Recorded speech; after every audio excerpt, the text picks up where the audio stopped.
And we are back from Oslo Business Forum, and the topic we now are going to discuss is building a culture for innovation. I'm happy to welcome representatives from some of the most innovative companies in Norway within their fields. Karl Munthe Kaas from Kolonial. Hello. Alexander Haneng from Posten and Gard Rønning from Simployer. Welcome. Thank you. Thank you. We're going to start first this conversation about congratulating on the prize for the most innovating company in Norway to Posten. Thank you very much. So what's the secret then? What's the key thing that you need to be innovative enough to win a prize for it? Well, to win a prize, I think you have to be open about your innovation. You have to share what you're doing openly, or else in many Norwegian companies we do a lot of innovation, but we don't talk about it. We're so modest. We do amazing things and don't share. So I think that's the key part, that we actually did it and shared with everyone. Posten's been through an amazing transformation over the years. What have been your key success apart from sharing what you've been doing? The key is having the employees with you. They need to see that you need to change and be part of that change. And we've been continuing to change now for 372 years, and we're going to continue to change in the coming years. But I guess also delivering services that people want and need at the right time is at the essence. And in Kolonial, you hit a nerve when it comes to food delivery. Yeah, I think so. Our benefit, we're a very different company from Posten, basically because we were founded and designed to solve that problem. The benefit of being a new company is that you can look at the value chain in a completely new way. So we started with the fundamental issue that you want to buy groceries, but you probably don't want to spend time on it. At least 80% of Norwegians don't like spending time in the grocery store, and I would say that even for the last 20%, very few of them have this as their favorite activity. So and what we do is we give you that time back, and then you can use it on whatever you want and sort of what you like the most to do. So. But in order to do that, I think for us it was the fact that you had basically technology change that enabled us to know what you want much higher up in the value chains. We don't need to basically bring all the food down to a store and then you meet us at the store and then you tell us what you want. Instead, we know you place the order much higher up, and then you can redesign the whole value chain. Instead of having redistribution to stores, you just take the items directly from farms to your central warehouse. You pack it there and you send it to the customer. And since we were designed to build this new value chain, ironically, what I think a lot of people see as innovation, which would have been an innovation in another company or in a traditional company, is basically our core. So their innovation is our core. So in that sense, I don't think. We probably don't work that differently from big companies. It's just that our value chain is very different from what people have seen before. And speaking of hitting the market, Gard, how do you ensure that the market is ready when a company is launching the product or trying to launch a product? The academic way to say it is that you do market, lots of market service. You go out and interview the customers and non-customers. You talk to a lot of people, and we do that, and then you're piloting, and then you test it, and you test it, and you pilot, and then you launch, and hopefully you will be able to launch a product that the market really needs. But I think, having said that, I think you need to be a visionary, like Karl. I sense that Karl is a visionary of changing the grocery market. You need to really believe in the product and the service that you're offering. Because it's not always so that the customer really tells you really what he needs. Just a quick, I've been working for almost as long as these guys have been living, and I remember so very much, very good that the banks, when they first wanted to launch the internet banks, they asked the people, when would you like to visit the bank? And nobody said that they wanted to visit their bank Sunday evening, but that's really what happened. So back then they made a very brave conclusion and launched a new product, and I think that's being visionary, and you also need that. But when it comes to have innovation in a company, where does it really start? Does it start with the board, or does it start with the bright people within the company? I know you have some interesting thoughts on this. Yes, well, I think in a startup it's different, but in an established company, it all starts at the board level. And the reason for that is, even though we have a vision at the executive level, you have good people executing further down, people talking to customers. If the idea is stopped by the board saying you're not going to spend money on this idea, you're going to spend money on something else, it doesn't help. So we need to have digital savvy boards. And actually it's interesting because MIT did a research study on this recently. So they went through all boards in the US that are listed on the stock exchange with a revenue of more than $1 billion. And they used machine learning to go through the CVs, 80,000 CVs. And they want to find out, does a digital savvy board make for a more profitable company? And the answer was yes, by far. And also, do you need one digital savvy person on the board? 2, 3, 4, 5? And they found that the magic number is 3.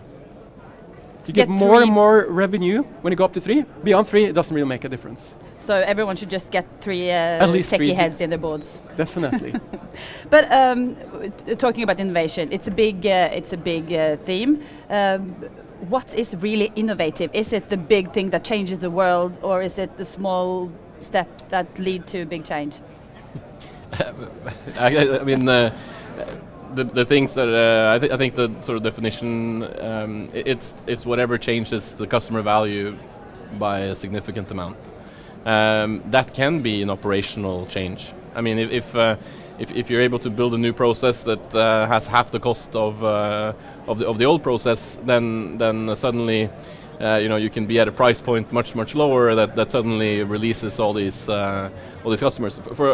From our point of view, it's been both, right? So we talked about it before we came on stage. Sort of, what do you celebrate? Do you celebrate operational improvements, or do you only celebrate when you launch a new functionality? And we definitely celebrate both. We have put ourselves at a price level which is basically down to the hard discounter level, in order to make it a no-brainer for the customer. So look, it doesn't cost anything more, and you save all this time. But of course, to be at that price level, clearly, since our losses are very public, we obviously were not able to have a low enough cost to be profitable at that price level. But we knew that we would be, because we knew that we would innovate in our operations so that we could reach that price level. And for us, it was a matter of, if we were to charge what it actually cost us to do that service from the beginning, we would never get the volumes where we could get the cost down. So I think operational. If we were 20% higher priced, then I don't think we would have gotten enough traction, and then the product would have been worse, and so on. So if you also create customer value by having a fantastic service, that's equally sort of disruptive. But this brings me over to risk-taking, because for well-established companies, taking a risk can have a higher stake.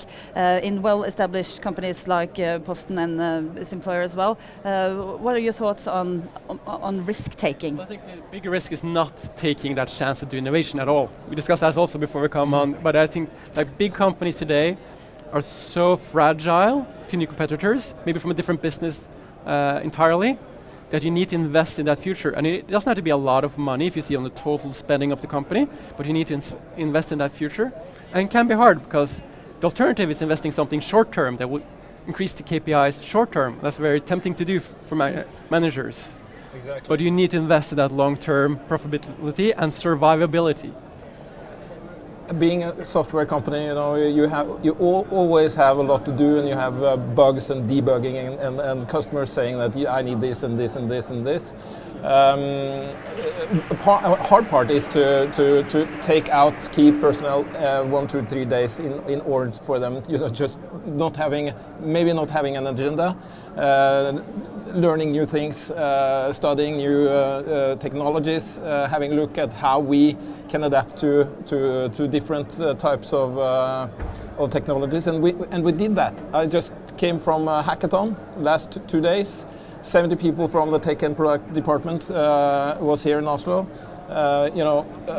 creating great stuff. with partly no agenda. They had a direction, and please make something good. That's innovating, and also being responsible for the commercial part. I'm really looking forward to the innovations coming live. And patience also is something from different places in the organization as well. Is it a good thing that we have all these different perspectives for innovation? Someone just want to jump on the chance and someone just hold back. When are we ready to actually jump on the train? I can say it was actually, it matches your question, but I was going to add on to what was just said on the other question.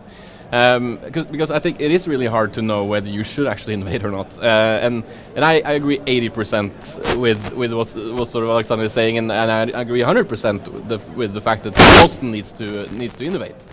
But there are companies that could benefit from not doing too much innovation. By the way, did I drop out now? No, that's fine. Okay.